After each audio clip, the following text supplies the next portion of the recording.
The thing I'm going to bring up is because I've been watching the media and watching clips online talking about homeschooling and how everybody in the United States and in the world right now are homeschooling their children and how horrible it is. Some of the parents are griping, they're interviewing parents that are complaining. Even these famous people are, oh my God, it's so hard. Oh, I got to do this. I got to spend 24/7 with my children. Well, as a homeschool mom, not me nor any homeschool mom that I have known has ever said that homeschooling was a piece of cake or homeschooling is easy. Homeschooling is work. Okay. It is work, but it's also a joy and it's also a blessing to have our children home and to be able to educate them at home. What y'all are doing, majority of you, is you're schooling at home. You're not homeschooling. You're doing exactly what the teacher wants you to do and what the school system has given you. They've given you, some schools give you a whole big packet of things and says, this is what you want, you need to do. I have a friend, she's a tutor here in Toledo, and she's been helping some of these kids while the schools have been closed, tutoring them with their stuff. And she says, by the way, you know what I found interesting? I says, what? She says, they're not learning anything during this time. They are taking and putting and dumbing down these children, and they're giving them their curriculum that they're giving is a year behind what they've been learning, is all they've done, because they feel that the parents cannot teach the kids the next thing that needs to be taught.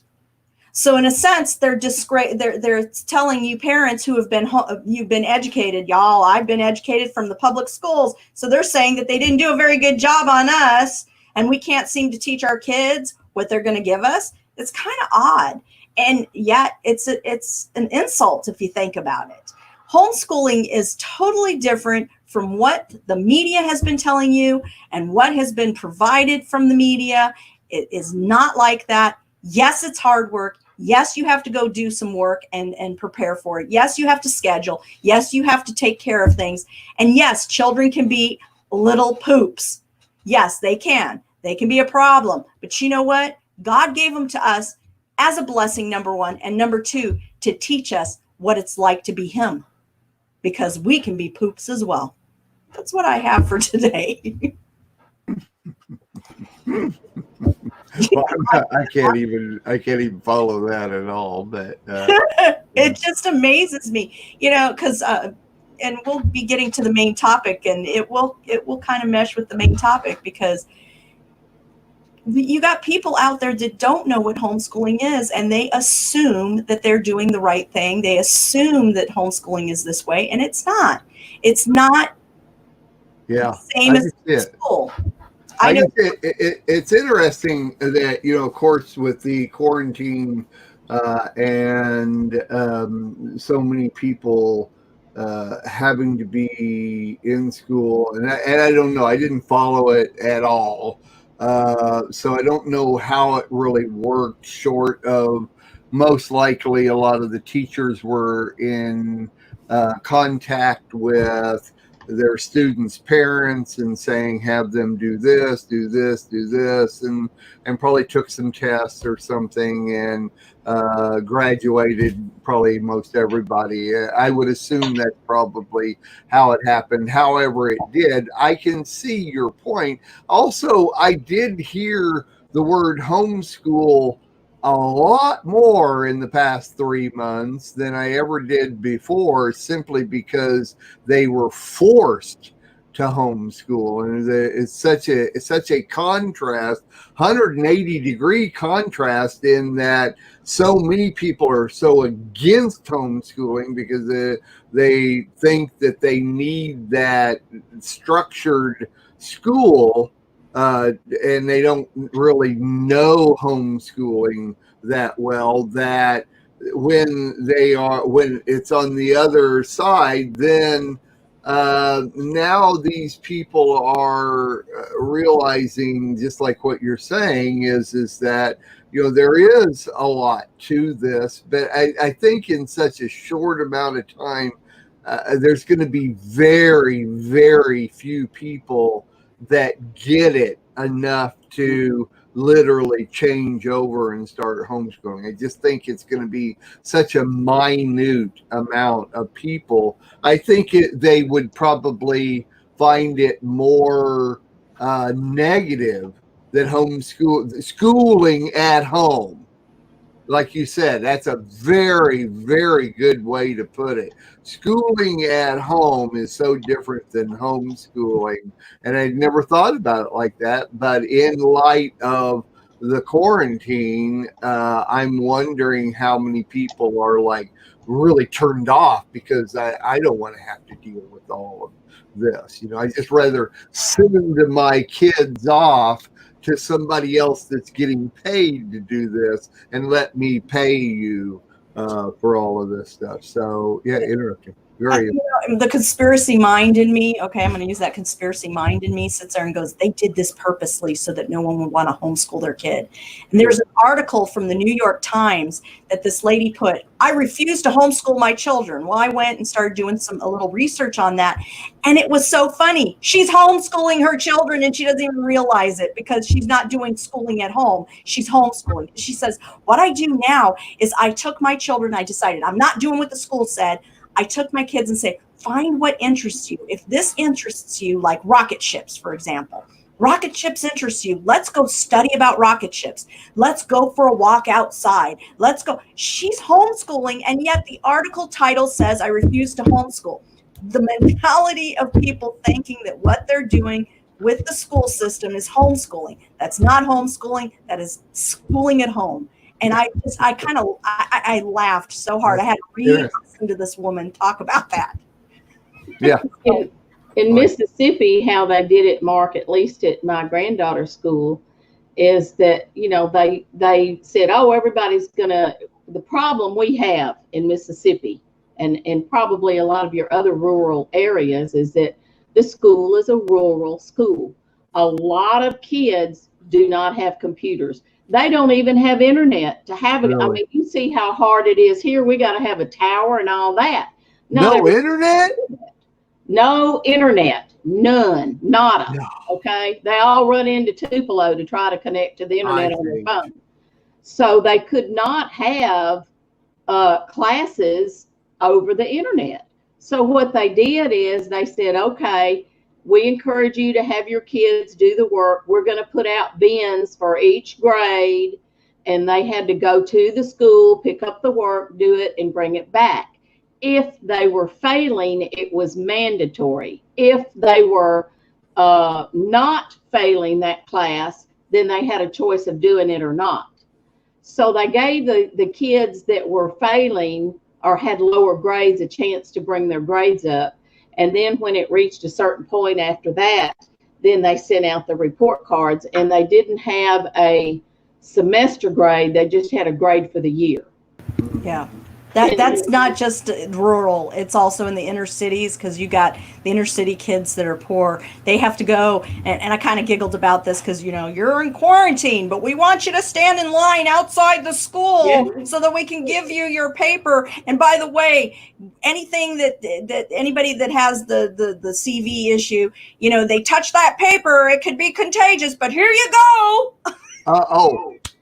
By the way, on that point right there, very, very good point, though, Joe, is, and let me just parenthetically put in there that the CDC has found that you can't catch the virus from touching something that somebody else touched. Right. That is not. You have to have physical contact with someone, or if they cough on you or something like that, you can.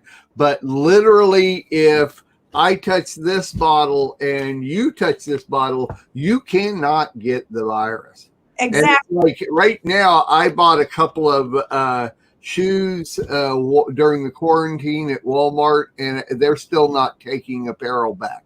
And the last time I went to check to see if they're taking apparel yet, I wanted to say, you do know that the CDC has said that you can't catch it through touching something. But see, if you say a lie often enough.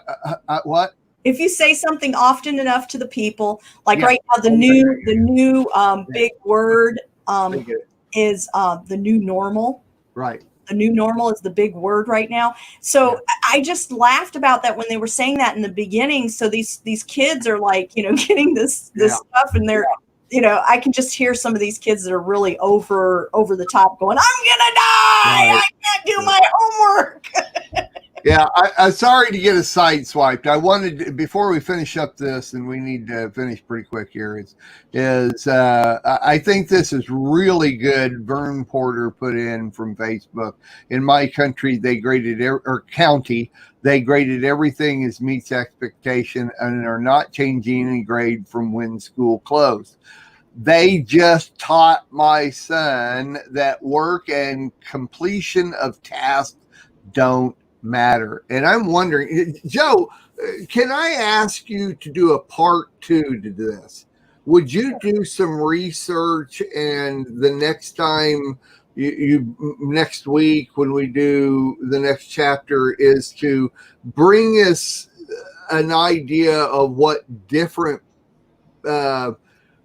teachers are doing, and I know that's a massive, my gosh, you could do a whole show on that, but just bring us like a few little things that teachers are done like this, that around the country during quarantine to finish out the season. If you don't mind, I'd appreciate that next week. I'd like to have a part. Yeah, we could do something like, what are different areas of the United States, how the different cities are dealing with this quarantine and education. Right. Sherry. Just, I think one of the reasons why they did what they did at my granddaughter's school, little town of Ripley, Mississippi, and the attached little community, Dumas, where my granddaughter lives, they had a massive outbreak per capita of the COVID-19. There was a preacher at a big church that went down to New Orleans to a funeral. He brought it back. Several members of his church came down with it. He also played in a band that was playing at a restaurant. The mayor's wife of Ripley got it. The court clerk guy got it. Several people died from it. It was bad.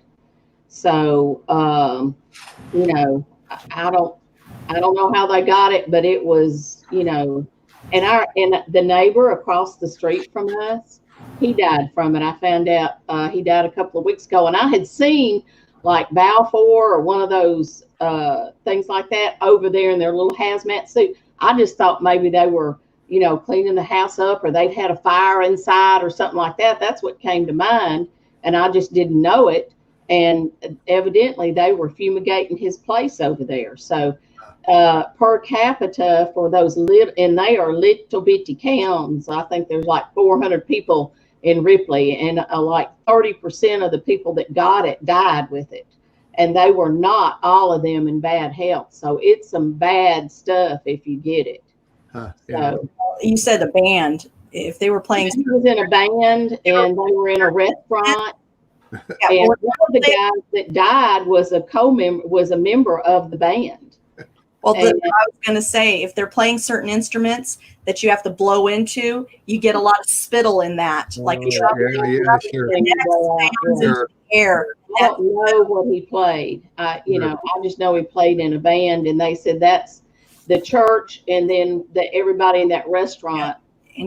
That's where most of it was, and then they went out and infected other people. And sure.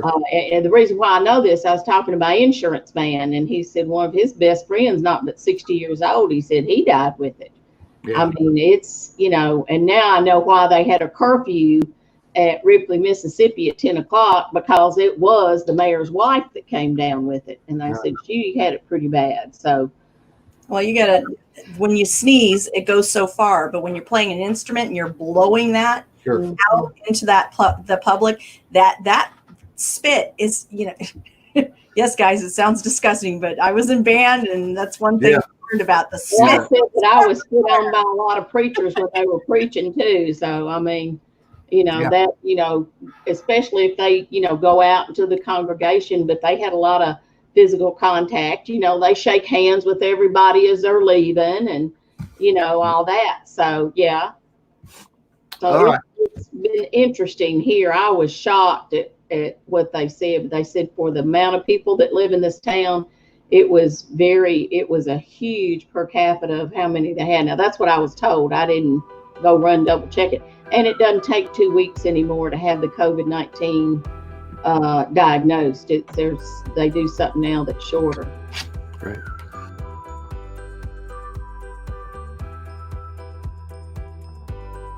We are richly blessed to bring you what we believe is the fullest, most diverse, yet up-to-date progressive teachings, discussion, and prayer programming you can find anywhere on this planet.